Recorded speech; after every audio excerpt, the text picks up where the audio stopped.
ഈ ധ്യാനമന്ദിരത്തിലേക്ക് വരുമ്പോൾ എനിക്ക് വളരെ സന്തോഷമാണ്.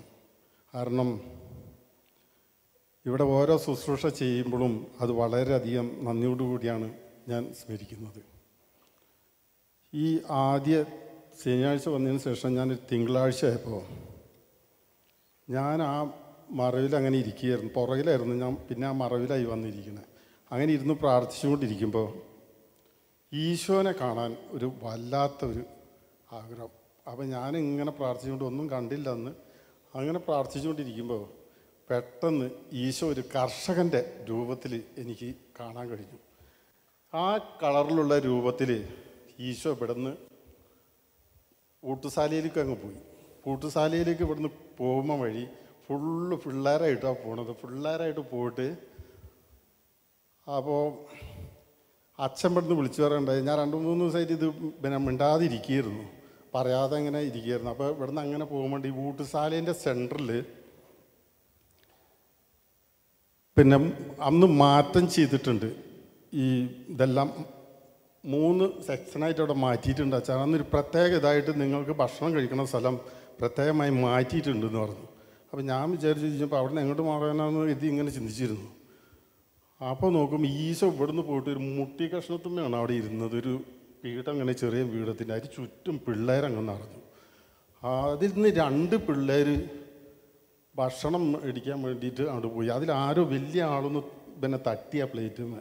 അത് തട്ടിയപ്പോൾ പിന്നെ കൊച്ചൊന്നിങ്ങനെ നോക്കി. അതോടുകൂടി പിന്നെ ആ ആളൊന്നും ഇങ്ങോട്ട് നീങ്ങി നിന്നു. അവർ ഭക്ഷണം മേടിച്ചിട്ട് ഈശോയുടെ അടുത്തോട്ട് ചെന്നു. ഈശോയുടെ അടുത്ത് ഭക്ഷണം മേടിച്ചിട്ട് കൊണ്ടുപോയി അവിടെ നിന്നത് ഞാൻ കണ്ടു. അപ്പോഴേക്കും ഇവിടെ നിന്ന് വേറെ ശുശ്രൂഷ തുടങ്ങി. അപ്പോൾ പിന്നെ എനിക്കൊന്നും കാണാൻ കഴിഞ്ഞില്ല. ഈ ഈശോനെ കണ്ടോടുകൂടി പിന്നെ എനിക്കത് വളരെ ഇതായി. അതോടുകൂടി ഞാൻ കുറേ നേരം ആലോചിച്ച് ഇത് പറയണോ പറയണ്ടേ എന്ന് എഴുതി ഇങ്ങനെ നിൽക്കുമ്പോഴാണ് പിന്നെ എന്തെങ്കിലും എനിക്കൊരു അനുഭവം വേണം എന്നിങ്ങനെ ആലോചിച്ചു കൊണ്ടിരിക്കുമ്പോഴാണ് ഈ ബ്രദർ ഇങ്ങനെ ടി വിയിൽ ഞാൻ കണ്ടിട്ടുണ്ട്. 24 മണിക്കൂർ എൻ്റെ അവിടുത്തെ ഈ സലോൺ ടി വി അങ്ങ് ഓടിക്കൊണ്ടിരിക്കും. അതിന് ഓഫൊന്നുമില്ല. അത് ഞങ്ങൾ പറമ്പിലും പാടത്താണെങ്കിലും അത് ഇങ്ങനെ നടന്നുകൊണ്ടിരിക്കും. അവിടെ വന്ന് കയറുമ്പോഴും ഇതാ കാണുക.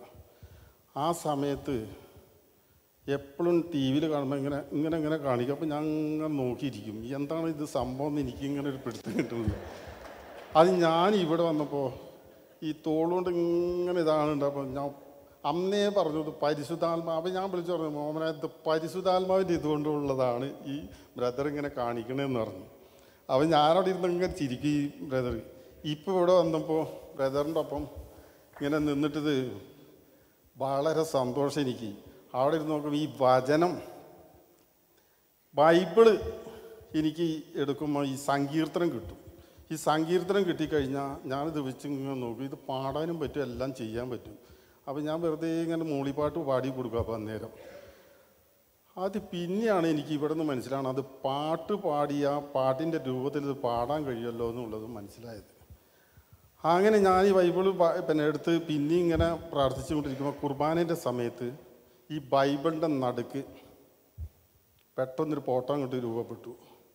ആ രൂപത്തിൽ ഇവിടുത്തെ കുറേ വൈദികർ പിള്ളേർ കറുത്ത ഫാൻറ്റും വെള്ള ഷർട്ടും ധരിച്ചിട്ട് അവർ ആ ബൈബിളിൻ്റെ സെൻറ്ററിൽ തന്നെ അങ്ങ് നടന്നു. ഒരു റൗണ്ട് പിള്ളേർ നിറയുക. അപ്പം ഞാനിത് എന്താണെന്ന് അറിയാതെ ഞാനങ്ങനെ പ്രാർത്ഥിച്ചു. എനിക്ക് പെട്ടെന്ന് തോന്നി ഇതൊരു ബൈബിൾ ക്ലാസ്സിന് വേണ്ടിയുള്ള ഒരു ഒരുക്കമായിരിക്കും എന്നുള്ളത് അപ്പം എനിക്ക് മനസ്സിലായി. അതിനു വേണ്ടി അപ്പം ഞാൻ ദൈവമേ, ബൈബിൾ ക്ലാസ് വന്നു കഴിഞ്ഞാൽ ഞാൻ എന്നെ ബൈബിൾ വായിക്കാൻ വളരെ ബുദ്ധിമുട്ടിയായിരുന്നു പണ്ട് മുതൽ വായിച്ചുകൊണ്ടിരുന്നത്. ബൈബിൾ തുറന്ന് എടുത്തു കഴിഞ്ഞാൽ എനിക്ക് കിട്ടത്തില്ല.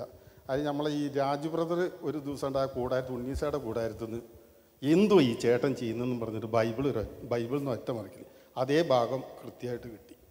അന്ന് മുതൽ ഞാനിങ്ങനെ വിഷമിച്ചു, ദൈവമേ ഇനി മറയ്ക്കുമ്പോൾ എല്ലാം കൃത്യമായിട്ട് കിട്ടുകയാണ്. ഞാൻ ഇവിടെ ഓരോ പാട്ട് പാടുമ്പോഴും ആ വചനങ്ങൾ ഫുള്ളായിട്ട് എനിക്ക് കിട്ടിക്കൊണ്ടേയിരുന്നു.